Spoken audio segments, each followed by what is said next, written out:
Saharlik va iftorlik uchun to'yimli, mazali, bir zumda osongina tayyorlanadigan, yosh-u qariga birdek yoqadigan mazali taom tayyorlaymiz. Buning uchun qiymamizga qirg'ichdan chiqarilgan piyoz, tuz va ziravorlar solib, qo'limizda yaxshilab aralashtirib olamiz. 5-6 qismga bo'lib olamiz. Dumaloq lavash xamiriga tayyor qiymamizdan qo'yib, yupqa qilib yoyib chiqamiz, so'ngra zich qilib o'rab, bo'laklarga bo'lib olamiz.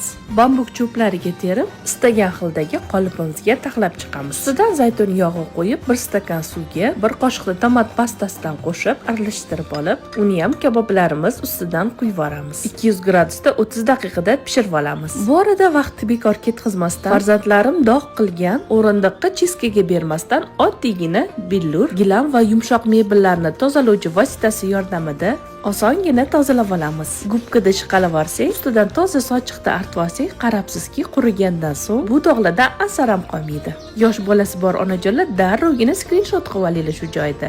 Bu orada tayyor bo'lib qolgan kaboblarimiz ustidan yaxshi eriydigan pishloq sepib, pishloqlari eriguncha duxovkaga yuboramiz. O'zingizga yoqadigan suzma bilan dasturxonga bemalol tortishingiz mumkin. Mazasiga gap yo'q, prosta bomba. Oling siz ham yeb ko'ring.